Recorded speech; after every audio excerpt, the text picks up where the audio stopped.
Hey, what's going on, guys? This is Brandon, your trusted realtor, and I am back with another amazing episode, chock full of information and an update as to why we've had such a hiatus. So I'll start there first. So if you've noticed, hopefully you have, that I haven't put out a video in a couple of weeks. And that has been primarily due, I probably should have left you a note, right? An out of office message or something. But that's been primarily due because I've had so much on my plate and I've not had the capacity or the time to put that in. So why have I been so busy? One, I've had an influx of clients that I've been assisting, and not only have I been able to assist them, but our deals have been accepted. And so that's been amazing. So many of you have reached out to me just by watching my videos, and I'm helping to navigate you through the process of purchasing a home. That's been awesome. I've had previous clients and referrals that have been coming to me, and I've been managing those in the background. Remember, my philosophy is that I'm in business for myself, not by myself. So I had to kind of reshuffle some of my priorities. The second piece is that if many of you know that I live in the Washington, D.C. area and in Southeast D.C. In Southeast D.C., I am actually on the ballot for November 3rd for the ANC commissioner for my particular ward or jurisdiction. So I have literally been beating the streets, leveraging my knowledge and skill sets as a real estate agent and marketing to knock on doors, talk to people, really get myself out there so people know who I am, what I'm doing, where I'm from and where I come from, and why I want to be the next ANC commissioner for my area and why I want their vote. So all of that, on top of the last piece, I decided to sign up to get my master's in data science. So many of you know that I do a lot of data analysis, and I talk a lot about the statistics related to home buying and purchasing a home. Well, I decided, because I am an independent business owner, I work for myself, and I really enjoy that area of study. It is like a personal hobby for me. I decided to go ahead and get an additional master's. I currently have a master's in public administration, but I decided I want this, and eventually I'll probably start some other business related to data science, whether that's consulting or some other piece. So we're 2 minutes into it or more, and that's really an update on where I have been and why I've been a little lax on making videos, because I've actually been working and I'm a new student now and I've been studying. Now, let's dive into it.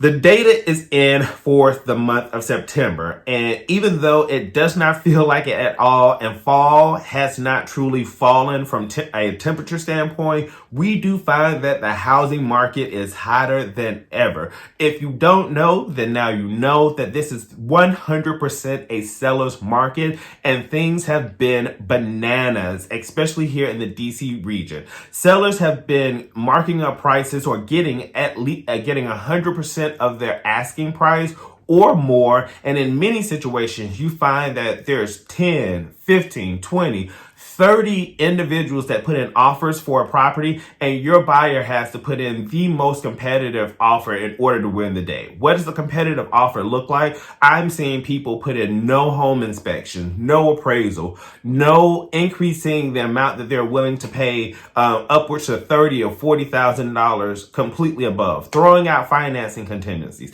These are all protections that we've previously talked about that protect you as a buyer. But in this region, it is so hot and so competitive, especially in DC proper, in this 10 square mile area. People are biting at the bit to get into communities, or ideally the communities and ideal homes. So with that, let's talk about the overall mortgage market for the month of September. The National Association of Realtors actually put together a report, and they found that across the country, home sales have increased 9.4% compared to the prior year. In fact, the report showed that home sales have grown for the fourth consecutive quarter, or for the fourth consecutive month in September, across the 4 regions in the United States. That's significant. And that's actually no surprise. If you follow my channel, you know that home prices, and I talk about this all the time, in DC, Maryland, and Virginia continue to soar and are increasing, not only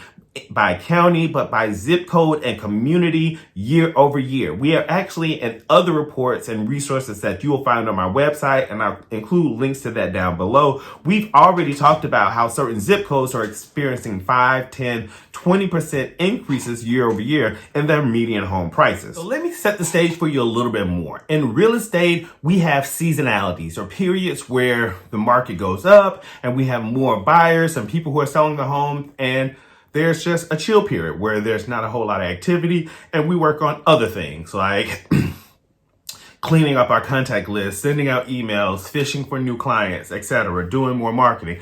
September is a month where we typically experience a slowdown based on seasonality. And here's the rationale for that slowdown.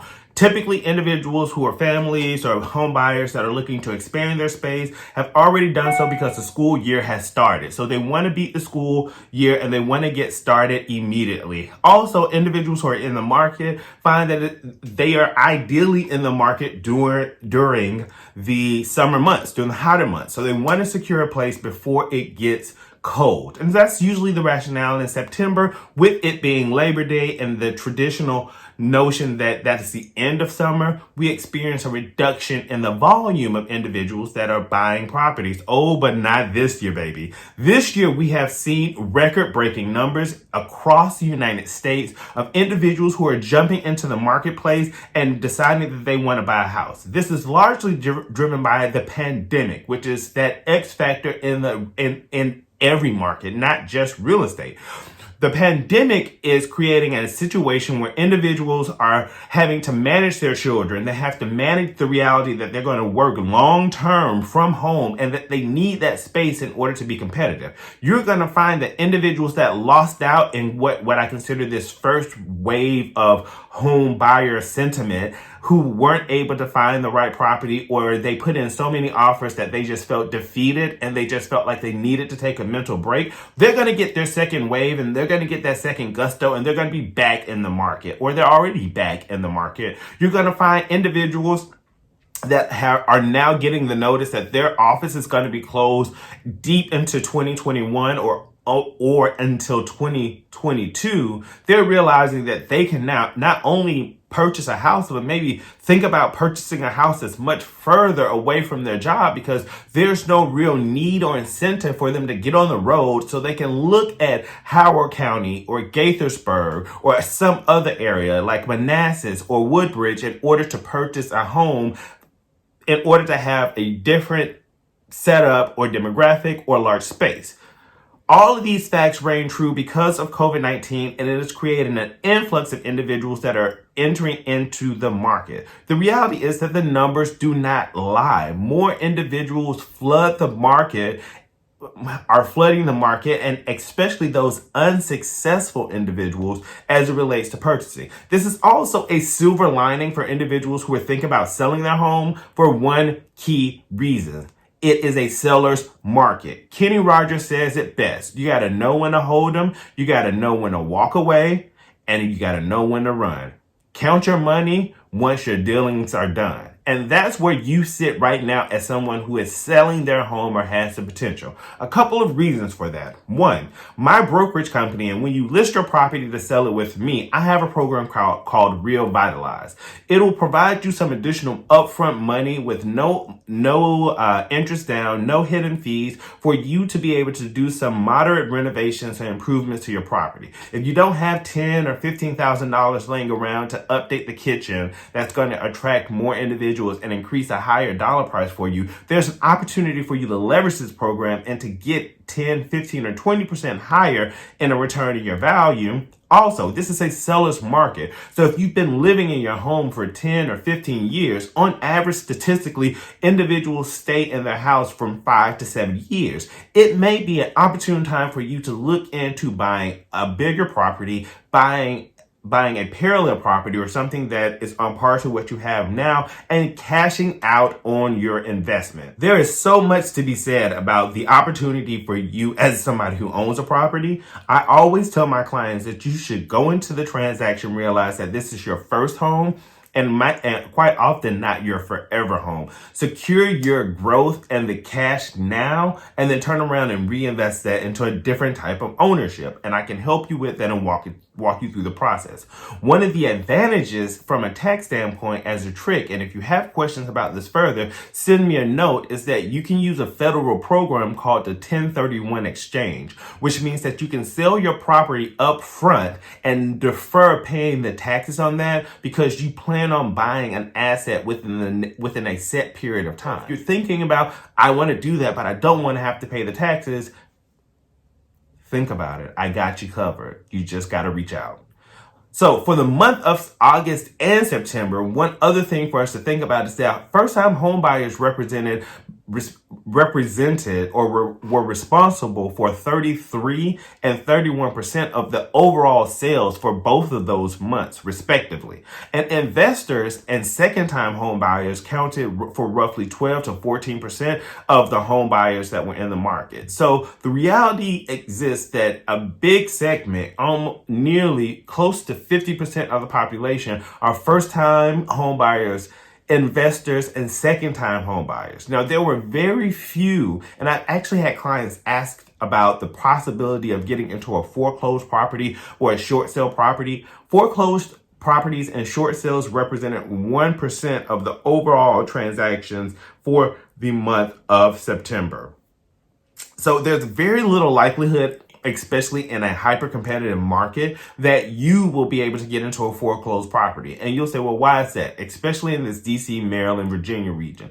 Part of that is because lenders have learned from the mistakes of the past. So they've taken a significant amount of cash flow and they've put that into their loss mitigation reserves, and they've accounted for that as losses. I know this because I do a lot of investing in not only options for personal day trading, but I also do that for investing in the stock market. So you can look at a company's balance sheet and you can see where they have moved money. So companies like Wells Fargo, JP Morgan Chase, you'll see that they have moved a significant amount, millions of dollars, on their cash flow dividend worksheets to a separate line item for loss mitigation efforts. That means a couple things. One, they are anticipating that potentially a significant number of individuals may default on their mortgage, and so they want to have the cash available in order to cover that and to mitigate their losses, which means that they'll be able to liquidate things from their portfolio at a slower basis. And so there's not going to be a huge number of foreclosures, or should I say short sale properties, that may necessarily be available because they'll try to leverage loss mitigation programs